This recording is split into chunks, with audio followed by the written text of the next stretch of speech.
नमो शेतकरी योजना सांगितलं की आपण राज्य सरकार केंद्र सरकारप्रमाणे नमो शेतकरी योजनेत पण शेतकऱ्यांना पैसे देऊ. शेतकऱ्यांना पैशाची गरज कधी असते? पेरणीच्या वेळेस. आता पेरणीची वेळ आहे, अजून पाऊस पडला नाही. तुमचा 8वा हप्ता 25 मार्च 26ला पडलाय. आता PM किसानचा 23 हप्ता पडतो, 20 तारखेला पडला बहुतेक. आपले राज्य सरकारचे पैसे कधी देणार? अहो राज्य सरकारचं बोलावं मामा. पेरणी थांबवायची का तोपर्यंत? मग शेतकऱ्यांनी पाऊस लांबला म्हणून तुम्ही मदत लांबवली का? अरे काय उत्तर किती तुम्ही म्हणजे आता तुम्ही चेष्टेत घेऊ नका विषय. ज्या एखाद्या ज्याचं फक्त शेतकऱ्याचं फक्त उत्पन्न साधन शेती असतं त्याला लक्षात येतं की पेरणीच्या वेळेस खताला बियाण्याला खताची किमती किती वाढल्यात. आता तुम्ही देऊन किती देता? 3 पोत्याचे पैसे आहेत फक्त खताच्या. 6000 मध्ये 3च पोते येतात. किती पट किमती वाढल्या? त्या प्रमाणात मालाची किमती वाढल्या का? तुम्ही निर्ममागा सांगितलं कापसाची किंमत भाव एवढे वाढले, सोयाबीनचे 7,500 रुपये सोयाबीन प्रति क्विंटल झालं. कुणापाशी आहे? तुम्हाला सगळं महाराष्ट्र मामा म्हणतो, पण तुम्ही शेतकऱ्यांना मामा बनवले नाही हो. सांगतो ना मी.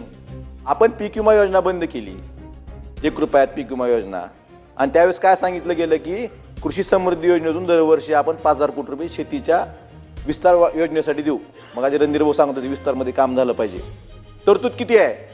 मागच्या वर्षी तर 1 रुपया नव्हती, ह्या वर्षी फक्त 2,000 कोटी तरतूद आहे. आपले पीक विमा योजनेतले पैसे वाचले ना.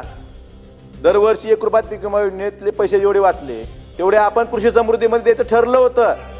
दरवर्षी 5,000 कोटी देऊ म्हणून सांगितलं होतं. दिले किती? 2,000 कोटी. ही वस्तुस्थिती आहे ना. मग नुसतं तुम्ही घोषणा करायच्या, प्रत्यक्ष अंमलबजावणी काय त्याचं उत्तर आपण दिलं पाहिजे. आणि नमो शेतकरी महासन्मान योजना, आता शेतकऱ्यांना पेरणीच्या वेळेस गरज असते पैशाची. भाई कधी देणार पैसे? म्हणजे तुम्हाला बाकीच्या गोष्टीसाठी पैसे आहेत, पण आता पेरणीला सगळ्यात अडचणीत शेतकरी पेरणीच्या वेळेस असतो. हप्ता कधी पडणार हे आपण सांगितलं पाहिजे. आणि पेरणीच्या आधी शेतकऱ्यांना पैसे कसे मिळतील यासाठी सरकारनं प्रयत्न करावेत. यात कृषी यांत्रिकरणाचा उल्लेख आहे. मामा तुम्ही तुमचं कृषी खातं तुम्ही जे सांगितलं कृषी यांत्रिकरणामध्ये तुम्ही लॉटरी काढली, 36 लाख अर्ज आले. 36,03,338 अर्ज आले. तुम्ही काय केलं? यात रद्द किती केले? 31,64,805 अर्ज रद्द केले. का केले?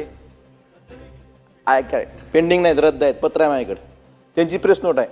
रद्द केलेत. पुरावा देऊ का निर्भू? आणि काय का रद्द का केले? उत्तर रद्द का केलेत?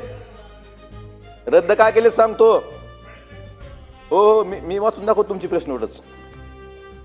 विहित कालावधीत कागदपत्रे अपलोड न केल्यामुळे 31,64,805 अर्ज रद्द करण्यात आले.